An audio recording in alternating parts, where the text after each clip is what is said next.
So I'm going to let you guys in on a few secrets to making a really good flan. Since we always have a traditional Puerto Rican meal on Christmas Eve, we usually have it on Christmas Eve. Flan is our go-to dessert that we always have in our family. My mom is Puerto Rican, and yeah, so we always love having flan. We have it for Three Kings Day, which is on January 6th, and we also have it for Christmas Eve, but we have our Christmas Eve on the Sunday after Christmas this year, which is 2020. And a lot of times when we used to have Sunday dinners for our various birthdays, I'm talking about my siblings and myself, and nieces and nephews, we would always choose flan for a dessert. A lot of times for our special dessert, she would always let us choose what we wanted for dinner and what we wanted for dessert. And then when my mom stopped making all the requests and the dishes and the flan, I started doing that and took over it. So anyways, I think I've added using the KitchenAid because she always used a mixing bowl and the good old-fashioned hand beaters. You know what I'm talking about? You could lick the beaters. This one only has one beater.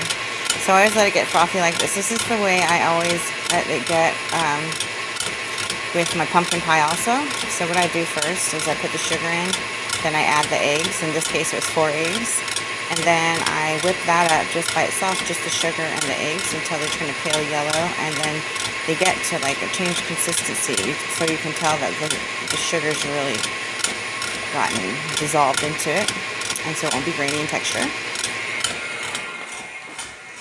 Oops, and then over here I am making a caramel, and see, I have to be watching that. I almost forgot what I was doing. I have to be watching it because when it starts to turn caramel color, that means it's starting to turn caramel. This is a 1/3 cup of sugar and a 1/4 cup of water and a small butter warmer. So I'm going to go quickly over here. This is real time here. I'm going to turn this off.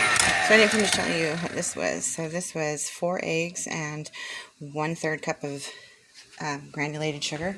So I whipped that up until it turned pale yellow, and it, if you lifted up the beater out of it, it would form what they call a ribbon.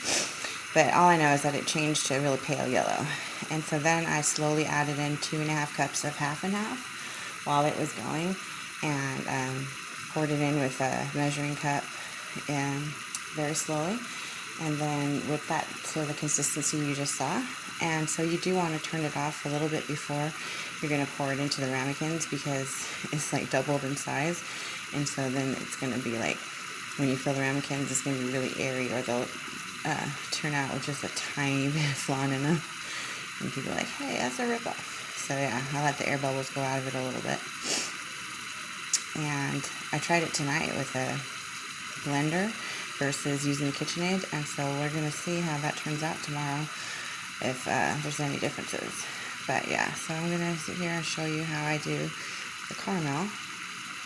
Usually I do it in a ring mold that I have, but there's 2 of those, and I think I got a little too dark on the caramel on the second one, so I wanted to make another batch, and I wanted to make these, and I didn't have another ring, so I am just using individual ramekins, which I've done before, but usually my go-to method is using a ring. So as you can see, it's starting, I don't know if you can see this on the camera, but it's starting to turn color just a slight bit. Just a slight bit. Again, I don't know how well you can see this. And I'm not stirring it or anything. This is just 1/3 cup of pure cane granulated sugar and 1/4 cup bottled water, filtered water, spring water. Whatever you have, just make sure it's not tap water. You want to use good filtered water. Actually, I've made caramel before where I've only just used sugar with no water at all, and for flan, and it's worked just fine also. I think you just put a half a cup of sugar and then let it just cook very, very slowly, and then it'll turn just like this. Okay, so you can see it's getting a little bit darker. Now it's kind of just like a cream color. Another way you're going to know that it's almost ready is all of the water will have evaporated. And so the water is what's making the bubbles, see? Now, those air bubbles on the top I'm talking about. Those air bubbles will go away as the water goes away. Because water is part oxygen, right? So that's what makes the air bubbles, I guess. Okay, so you see how it's turning a little bit? It's getting a little bit less bubbly, a little bit more yellowy.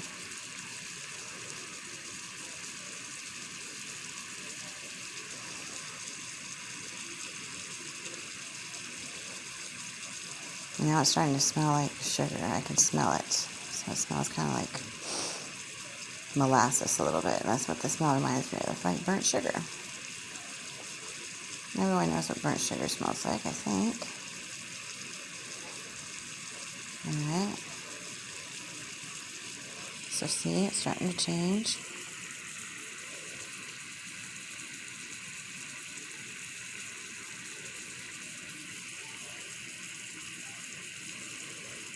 You can see down at the bottom, or the right hand side, it seems like it's getting a little bit browner. I'm looking through the camera and not looking through my regular eyes. Maybe I should just look.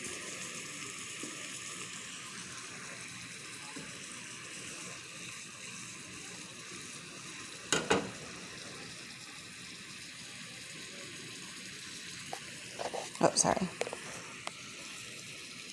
My stove is so dirty, and then I noticed my KitchenAid mixer is so dirty when I was just showing it. Don't judge me, please. Yeah, this is a fun video, guys. Get to watch water boil. Oh my goodness, I can't even say it. Proverbial watching water boil. Watching paint dry. You know, you could turn up the heat, I'm sure.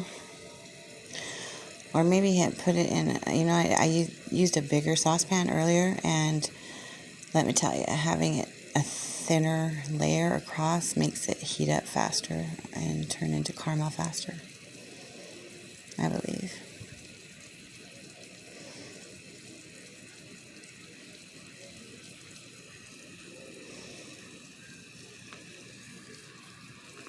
So over here I have ramekins already set up, and I was thinking about buttering them, but I don't believe that I ever buttered them before. Comment down below and let me know if you would butter them. So I never butter my ring molds that I use, so... And let's come in here and check a look, see. Oh, there's one right there.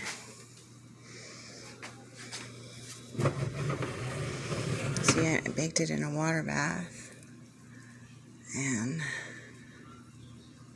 I think it's about, let's just shake it. The way to tell, just making sure. I thought I forgot about it. The way to tell if it's done is to stick a toothpick in it, and a toothpick coming out clean should mean that it is ready. So I'm going to stick a toothpick in it.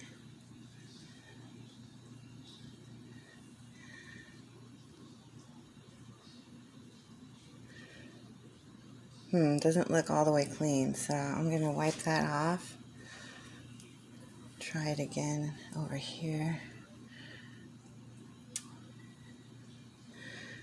Well, that one came out clean.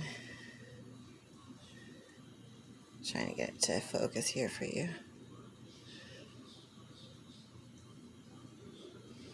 Boy, it won't focus.